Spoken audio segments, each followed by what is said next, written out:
Olá pessoal, nesse vídeo eu vou comentar um artigo publicado recentemente, na verdade há 2 dias atrás, sobre a invenção da roda. Tem uma nova proposta sobre a invenção da roda. A roda é um dispositivo aí fascinante, né?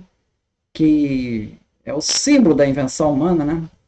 E foi com certeza inventado aí por volta de 6.000 anos atrás, aí por volta de 4.000 antes de Cristo, é o que se entende, ali na altura da Mesopotâmia. E a teoria sobre a invenção da roda, como isso teria sido feito, e esses autores eles vão trazer uma nova perspectiva. Então vamos dar uma olhada aqui no artigo propriamente dito. O artigo ele foi publicado aqui nessa revista Royal Society Open Science, e ele é do Lee Alacoque e do Richard Bulliett. O Richard Bulliett e do Kai James. O Richard Bulliett ele já tem alguns livros, né, sobre a questão da invenção da roda. O que ele traz aqui é que a roda seria uma evolução de um carrinho de mineiros, ali usado nas minérias de cobre, nas minas de minérios de cobre da montanha dos Cárpatos, e que teria sido inventado aí por volta de 3.900 a.C.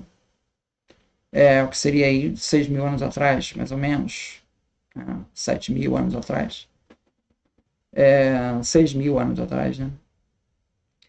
E então seria, na verdade, não seria um momento crucial, seria uma evolução que teria levado séculos, né? O que ele traz nesse artigo é que ele faz algumas simulações computacionais que avaliariam como é que seria a evolução dessa roda, tendo em vista a otimização do transporte desse carrinho de minérios, tá? Então ele vai partir desse modelo aqui, ó. Primeiro, você tem um sistema que é baseado em roletes, e você quer a carga transportar, bota por cima e vai colocando os roletes. Então, à medida que você vai avançando, você tem que tirar o rolete de trás e colocar na frente, e assim tu vai pelo percurso todo, o que é bastante inconveniente, você ter que ficar transportando esses roletes de um lado para o outro, né? Mas isso teria sido usado nas construções dos grandes megalitos ali, do período neolítico, né? Bom, então esse é o primeiro modelo, seria os roletes bilaterais.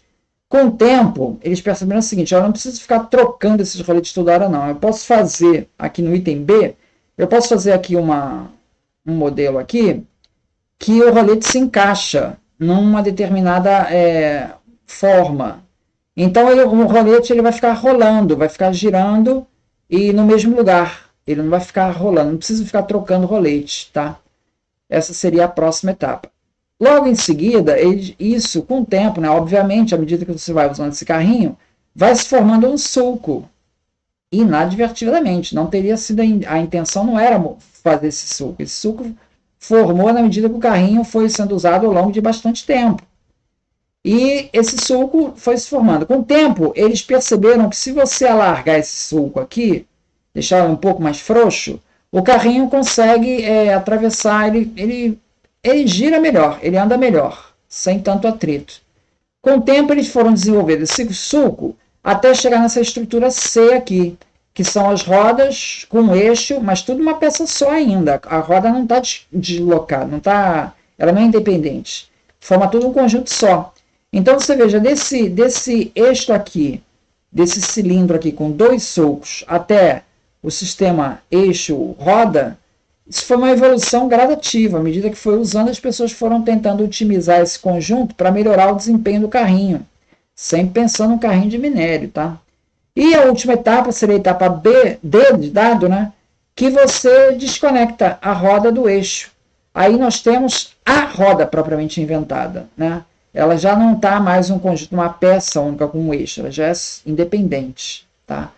Então você vê que esse desenvolvimento seria um desenvolvimento em função das circunstâncias ali que eles encontraram ali para transformar esse carrinho com um eixo aí, tá?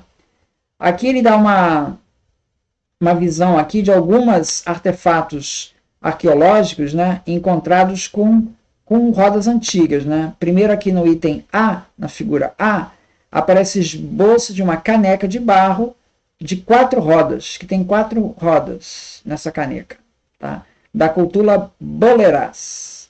Depois você tem aqui no item B um desenho representando um modelo de argila de uma carroça da mesma mina de cultura boleras. Tá? No item C, você tem uma roda de Ljubljana, a mais antiga roda de transporte conhecida, descoberta na Eslovênia.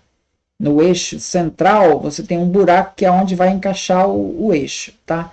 E você tem aqui nesse item D de dado, uma estatueta de cachorro, provavelmente um brinquedo encontrado na Mesoamérica. Não é na Mesopotâmia, é na Mesoamérica, aqui nas Américas.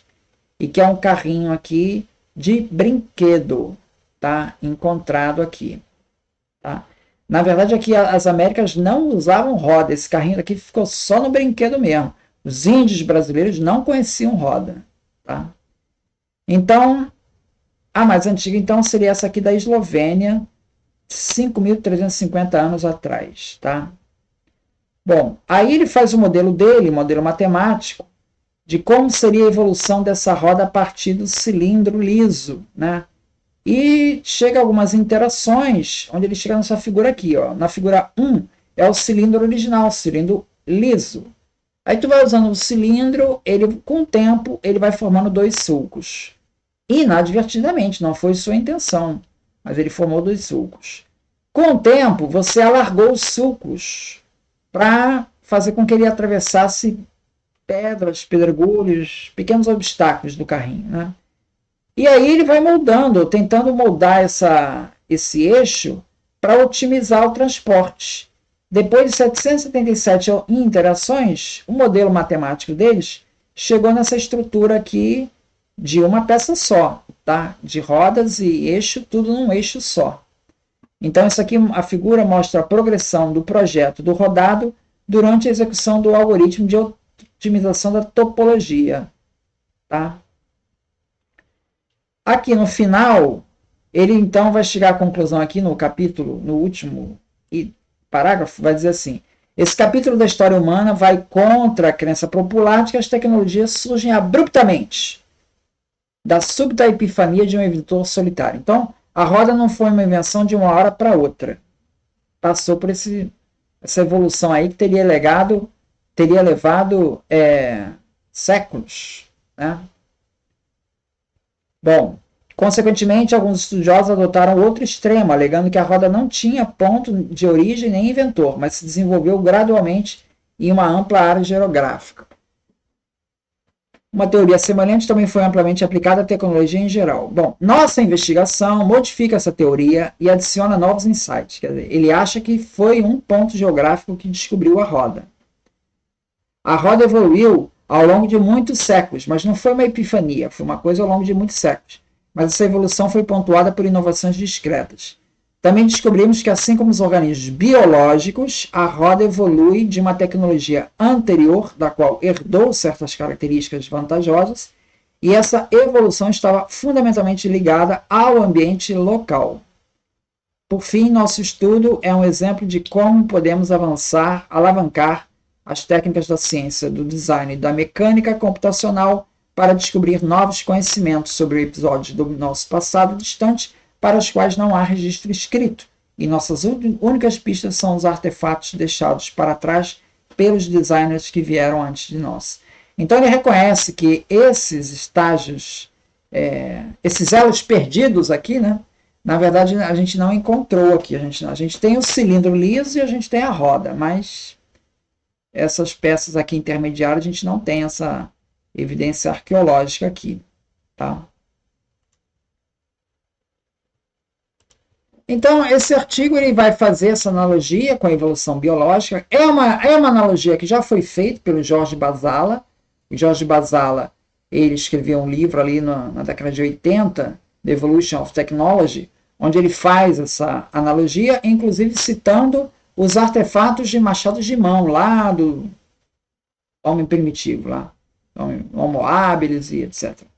Eu tratei disso no meu livro, História das Técnicas. Falei sobre essa proposta do Jorge Basala. Aqui eles estão tratando da invenção da roda, que é mais recente, já é de 6.000 anos atrás. Tá? Já é Homo sapiens, já, né? Já está o homem moderno. Então já é uma evolução lá já temos civilizações já formadas. Né? Então não estamos no tempo das cavernas. Né? Então é uma evolução mais recente. Mas ele faz essa analogia também com o lado biológico. Essa analogia biológica, ela foi severamente criticada, né, por ser um determinismo tecnológico, né? Ou seja, a ideia de que fatores políticos e sociais possam estar influenciando na invenção é minimizada com essa proposta. Essa proposta aqui é um modelo matemático que leva em conta só a questão técnica, né? Mas a invenção ela não é guiada unicamente por questões técnicas, né? Questões sociais e econômicas, né? Elas também influem diretamente nessa evolução, né?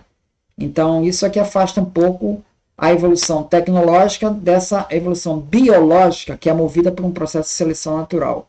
Então, temos aí diferenças, esse determinismo tecnológico é o principal problema desses modelos, mas que o autor, curiosamente, ele levanta novamente, né? E traz novamente essa questão, essa proposta em pauta, né? Então é isso. Muito obrigado, então.